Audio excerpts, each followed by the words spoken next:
به نام خدا و عرض سلام خدمت همه عزیزان. امروز میخوایم در خصوص بحث ترسیماتی که با لاین میشه در رویت انجام داد در این خصوص با شما صحبت بکنیم. خب در رویت ما دو مدل لاین داریم، یا به عبارت هم سه مدل لاین داریم که اینجا الان دو مدلش مورد بررسی قرار میگیره. یک مدل هست به نام مدل لاین که خب در تبع آرکیتکچر اینجا ما میبینیمش. یه مدل دیگه هست به نام دیتیل لاین که در قسمت انوتیت اینجا ما قسمت دیتیل لاین داریم. اینجا هم میتونیم همون لاین رو بکشیم. فرق این دوتا با هم دیگه چیه؟ من این دوتا رو خواهم کشید و با هم دیگه مقایسه میکنیم. اول یه پاره خط ساده من اینجا میکشم که این دوتا رو با هم دیگه مقایسه داشته باشیم و بعد ادامه داستان. خب اینم یه مدل لاین هستش. اولا که خب رنگ اینا متفاوته که خب خیلی مهم نیست، اینا قابل تغییر هستن. اما نکته اینه که وقتی ما رو مدل لاین میریم، پراپرتیز هایی که اینجا داریم یه مقدار با دیتیل لاین متفاوت هست و نکته اصلی کار اینه که مدل لاین در محیط 3D دیده می شود و همچنین در محیط 2D ها که حالا میخواد پلن باشه یا سیکشن، ولی دیتیل لاین فقط در محیط دو بعدی، حالا در شیت های ما یا در سیکشن ها ما دیده می شود. و خب از اسمش هم که هست دیتیل لاین هستش دیگه، برای بحث نشان دادن جزئیات هستش. و نکته هست که اینا به هم دیگه قابل تبدیل هستن. یعنی الان من این مدل لاینی که اینجا دارم تو همین محیط سه بعدی هم انتخابش میکنم.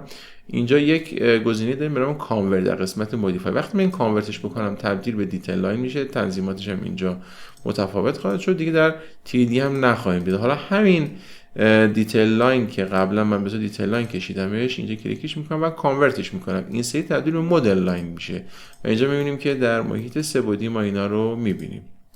حالا من اینا رو پاک میکنم. این تفاوت این دو مدل رو با هم دیدیم و میبینیم برای ترسیمات خط در محیط رویت. خب ما مدل لاین رو انتخاب میکنیم و اینجا میبینیم که در قسمت دراو انواع و اقسام مواردی که میشه با خطوط رویت شروع کنیم به کشیدن و ترسیم مواجه میشیم.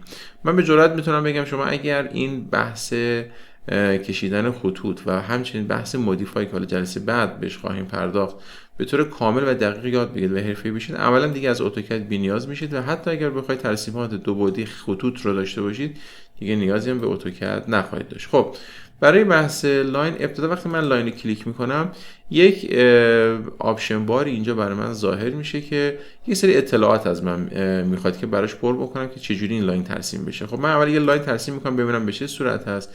وقتی من یک لاین رو ترسیم میکنم همونجوری که میبینید این چین ادامه داره. این به خاطر این دکمه هستش که اینجا فعاله. من همینجوری بدونی که میخوام دوباره این ابزار رو انتخاب کنم دارم خطوط رو میکشم. حالا اگر من این چین رو قطع بکنم و این تیکشو بردارم میبینی که هر بار میکشم دوباره نیاز هست که یک نقطه دیگه یه جای دیگه بکشم. اگر از ادامهش میخوام بکشم باید همونجا رو دوباره کلیک کنم و این یک پارچگی کشیدن خطوط رو برای من قطع میکنه. خب من همین خطوط رو مجدد پاک میکنم و دوباره میام رو مدل لاین چین رو فعال میکنم. اما گزینه دیگه که اینجا داره میگه تو کدوم لول میخوای بکشی. حالا من چون تو خود لول 1 هستم خودم به صورت دیفالت و پیش‌ورز لول 1 رو انتخاب کرده. خب منم میخوام رو همین لول باشم. موضوع دیگه بحث آفست هست. میگه هر کلیکی که میکنی با چه آفستی از خطت میخواد کشیده بشه. من مثلا فرض کنیم میذارم روی 1 متر. الان من یه خط میکشم، ببینید من جایی که دارم خط رو میکشم با جایی که داره ترسیم میشه 1 متر فاصله داره و این خب درسته که چین فعاله و داریم به صورت زنجیروار میکشه، ولی اتصالی هم بینشون برقرار اگر هم بشه با اون فاصله 1 متری هستش که از محلی که من نقطه رو میزدم. این کجا کاربرد داره؟ فرض کنید من یک دیواری اینجا دارم و میخوام این دیوار رو شروع کنم با 1 متر فاصله لاینی رو براش رسم بکنم. خب من اینجا لاین رو انتخاب میکنم، آفست رو روی 1 متر میذارم و از نقطه شروع این دیوار شروع میکنم کشیدن. و همونجوری میبینید با فاصله 1 متر در حال کشیدن این خطوط برای من هستش. خب موضوع دیگر تو بحث لاین ها بحث رادیوس هستش. من دوباره لاین رو انتخاب میکنم، گزینه رادیوس رو میزنم، این سری آفست خاموش میشه. رادیوس چیکار میکنه؟ یه فیلت آرکی رو در نقاط گوشه‌ای که من دارم میکشم میزنه. حالا من اینو مثلا فرض کنید میزنم روی 1/10 متر. من شروع میکنم خطوط کشیدن. این سری با دقت نگاه بکنید. وقتی من دارم خطوط رو میکشم یک فیلت آرکی رو اینجا فیلت آرکی رو داره اینجا برای من ترسیم میکنه. حالا میخواد اون زاویه من 45 درجه باشه، 90 درجه باشه یا هر زاویه‌ای که میخوام انجام بدم، اون فیلت آرکی برای من همزمان انجام میشه. خب این در خصوص مواردی که تو آپشن بار هست. حالا ببینیم دیگه چه نوع ترسیماتی خود روید داره. یه مدل هست بحث مربع مستطیل کشیدن. خب من اینجا یه مربع مستطیل میکشم اینجا. خب ببینیم چه مواردی هست. خب اگر که این مستطیل من کشیدم، حالا میخوام اندازه‌اش رو دقیق ترسیم بکنم، روش کلیک میکنم و اینجا برای من یک سری هندل های ظاهر میشه که میتونم اندازه‌اش رو به صورت عددی یا حتی به صورت گرافیکی تنظیم بکنم و ترسیمش بکنم. خب مسلمه اگر من بخوام یک مربعی رو اینجوری ترسیم بکنم، باید هر بار بعد از این ترسیم عدداتش رو تنظیم بکنم تا به یک مربع کاملا مساوی اضلاع برسم. خب راه حل دیگری این که من بیام از بحث چندزلی ها استفاده بکنم، چه برای ترسیم چندزلی چه برای ترسیم مربع. اینجا دو مدل چندزلی داریم. یک مدل چندزلی اصطلاحاً بهش میگم محاطی و دیگری حالت محیطی هستش که همینجوری که ترسیم میبینید. اینجا یه توضیح هم داده. ما برای اینکه تعریفی از چندزلی محاطی داشته باشیم، چندزلی هایی که گوشه هاش، دقت بکنید، گوشه های چندزلی من مماس باشه با دایره میشه محاطی، و اگر اون چندزلی من ضلع هاش مماس باشه با اون دایره‌ای که میخوام حالا به صورت فرضی ترسیم میخواد بشه یا با اون ترسیم داریم انجام میدیم باش مماس باشه میشه محیطی. اینجا هم همین رو داریم. ما گزینه اول وقتی میکشیم نگاه کنید یک دایره خاکستری رنگ داره اطراف این چندزلی من کشیده میشه که اگر دقت هم بکنید این اندازه حالا 6-7 متری که داره همینجور کم و زیاد میشه دقیقاً داره گوشه یه چندزلی من نشون میده و این حالت که حالت محیطی میشه وقتی دارم ترسیم میکنم. این دفعه دقت بکنید این اندازه من داره کم و زیاد میشه، داره روی ضلع های چندزلی من اتفاق میفته که اون دایره من مماس هست با این چندزلی. خب این چه فایده ای داره، چه کاربردی داره؟ فرض کنید من یک خط مستقیم اینجا دارم به طول 10 متر، من همینجا 10 متر رو میزنم و ترسیم میشه و یک مربع میخوام در وسط این ترسیم بکنم. یک راهش اینه که شما خب بیاین اینجوری یک مربع ترسیم بکنید 2 متر در 2 دهم در 2 دهم و این حالا میان به این شکل به صورت دستی یا چشمی. من اینجا حالا ابزار موو رو فعال میکنم، اینجا میام روی وسط این خط که حالا به صورت مثلث ظاهر میشه و میام حالا جایی رو از این انتخاب میکنم و دوباره از اینجا دوباره موو رو خواهم زد و خب اینا میام دقیقاً در قسمت وسط این دوباره میام در نظر میگیرم که بیام اینو قشنگ در وسط کار این پاره خطم قرار بدم. خب این یه مقدار زمان بر هست و به چندین کلیک نیاز داره. برای اینکه ما کار سریعتر انجام بدیم میتونیم بیام از این حالت چندزلی محیطی استفاده بکنیم. این تعداد ضلع‌هایش رو به تعداد 4 تا کاهش بدیم و اینجا بیام وسط پاره خط خودمون انتخاب بکنیم و اینجا میبینید دارم من مربع خودم رو بر اساس حالا اون شعاع ضلع من که حالا این 1 متر در اصل میشه 2 متر هر کدوم از ضلع‌های مربع خودم و اینجا ترسیم رو انجام بدم. حالا من همزمان یک مربع کامل دارم و همزمان در وسط پاره خط خودم تونستم بکشم. خب این توی ترسیمات میخوام سرعت ترسیمات بالا ببریم بر ما بسیار موثر و تاثیرگذار هستش. موضوع بعد دایره هستش. خب دایره هم نکته خاصی نداره، شما یک نقطه رو میتونید حالا چه وسط یک دایره یک خطی باشه یا هر جایی از محیط بکشید و اون دایره رو رسم کنید. فقط نکته که در خصوص دایره هست اینه که گاهی شما میخواید یک خطی رو در وسط این دایره بکشید. شما اگر بیاید وسط دایره یک علامت صورتی رنگ اینجا ظاهر میشه که شما میتونید وسط کار رو داشته باشید، یا نه بخواید از وسط این دایره شما اینو انتخاب کنید و یا در یک جایی مثلا وسط این پاره خط قرارش بدید. کافی دایره رو انتخاب بکنید و در قسمت سنتر مارک ویزیبل اینو کلیک میکنید و یه دونه به علاوه این وسط ظاهر میشه. این دیگه ثابته و این رو من انتخاب میکنم. حالا میرم روی ابزار موو و از وسط اینجا دقیقاً انتخاب میکنم و میام حالا وسط پاره خط خودم قرارش میدم. این هم نکته بود که در خصوص دایره باید اونو در ذهن می‌داشتید. البته خب ابزار هر کدوم از ترسیماتی که انجام دادید بعدش قابل ویرایش و اندازه‌گذاری و بزرگ کوچیک کردن هم هستن. خب من این هم پاک میکنم، میرم سراغ ترسیم دیگری از ابزار روید، بحث ترسیم آرک یا همون یک منحنی است. من روی این کلیک میکنم. چند مدل منحنی داریم. خب من یک جایی کلیک میکنم، یک نقطه دوم و نقطه سوم رو هنوز کلیک نکردیم. میگه که به چه میزان شعاع نیاز دارید و بعد میتونم کلیک کنم که خب حالا چون چین فعاله میتونم این موضوع رو ادامه هم بدم و بعدش هم خب برای من قابل ویرایش هایی هم هستش. خب من اینو پاک میکنم. مدل دیگر آرک بخوام انجام بدیم، من یک مستطیلی اینجا بکشم که این رو میتونم بهتر روی این توضیح بدم. خب یه مدل اینجا از آرک این هستش که یه نقطه وسطی رو ابتدای کار شما باید بهش مشخص بکنید. فرض کنید میخوایم و در وسط این خط بخواید یه دونه آرک اینجا بکشید. خب من میام روی لاین خودم وسط رو انتخاب میکنم، میگم از کجا تا کجا، میگم از اینجا، بعد ترسیم رو به این شکل ادامه میدم که میتونم خب اون آرک خودم رو دقیقاً مماس با دو خط دیگر انجام بدم. مدل دیگری از آرک استفاده از تانجان آرک هستش که دیگه خط وسط یا خط میانی در ابتدای سنتر کار خودم و مرکز کار خودم نیاز ندارم.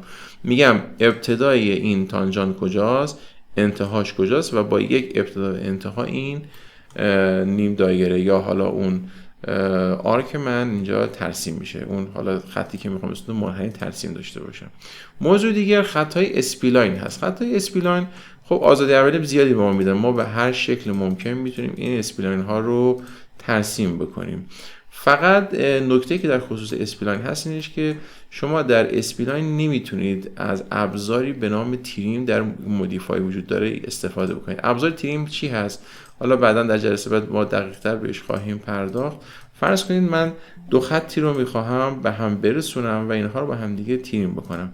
الان من اینجا یه خطی رو اینجا به صورت نیمه میکشم. الان این دوتا یا من باید اینا رو بگیرم بکشم به این برسونم، یا اینکه کنترل زد میزنم از قسمت مودیفای، قسمت تریم، اینجا میگم بین این خط و این خط اینها رو به هم دیگه برسون. خب این ابزار در خطوط اسپیلان غیر فعال هستش. من الان اگر این خط رو الان نزدیک اینجا میکنم، ببینید وقتی من روی تریم میزنم اینجا میگیره ولی روی این عمل نمیکنه.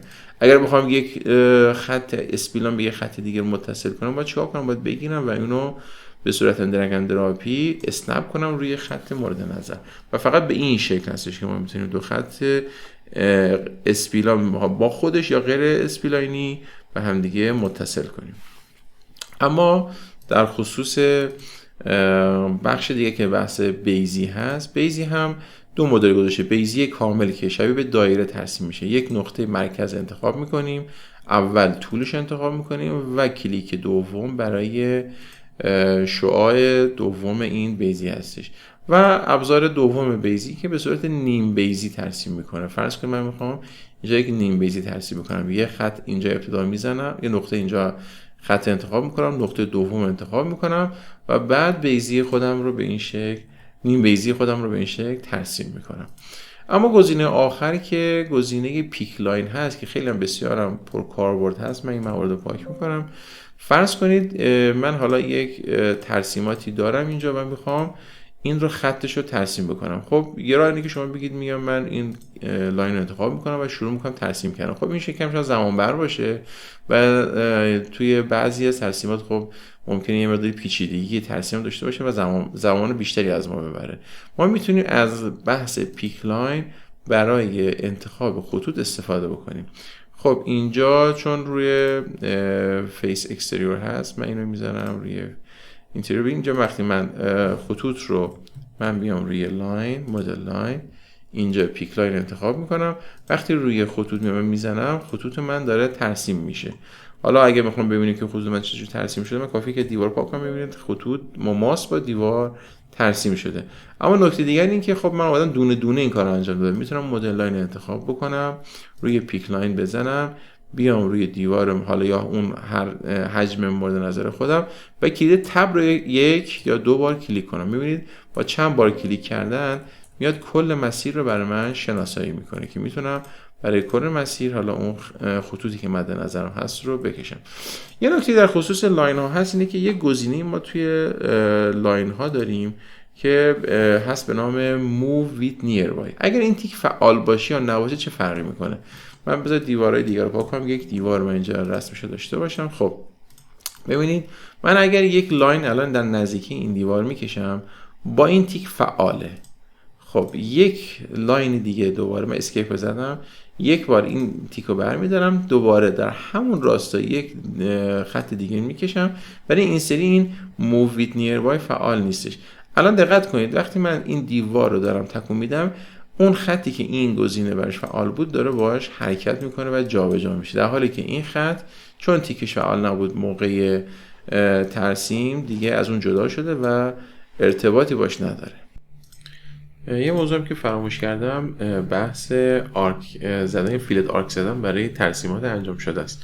خب من الان یک مستطیل اینجا دوباره میکشم.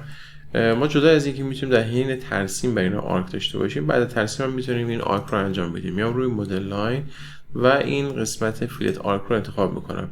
میگه دو تا پاره خط رو به من نشون بده که میخوای این فیلت آرک رو انجام بدی، پاره خط اول، پاره خط دوم، و بعد با توجه به حالا اون میزان شعاع مد نظر خودم میتونم این کار انجام بدم که حتی بعدش هم قابل ویرایش هست، چه به صورت دستی و چه به صورت عددی میتونیم این فیلت آرک رو هم داشته باشیم. و نکته آخر این که این خطوط شکل‌های مختلفی هم شما میتونید بهش در نظر بگیرید. من الان این یکی از خط‌ها رو انتخاب کردم در قسمت لاین استایل. اینا خب میتونن به شکل‌های مختلفی ترسیم و ظاهر بشن. حالا مثلا مدل سنتر لاین هست، مدل دمولیش هست.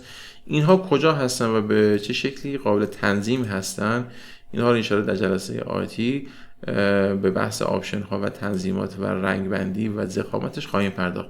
این نکته هم بگم که ما یک گزینه این بالا داریم به نام تین لاین که هاتکیش هم TL هست. وقتی من این گزینه رو غیر فعال میکنم، شما خطوطی که قرار چاپ بشه در فایل نهاییتون به اون ضخامت اصلیشو خواهید دید که خب اینها توی این لاین استایل هم از لحاظ هم اصطلاحاً بهش میگم ویت یا وزن خطوط ترسیمی اینجا قابل تنظیم کردن هم هستن که رو هر کدوم از اینها برن هم شکل اندازش تغییر میکنه، هم رنگش و هم ضخامت کارم.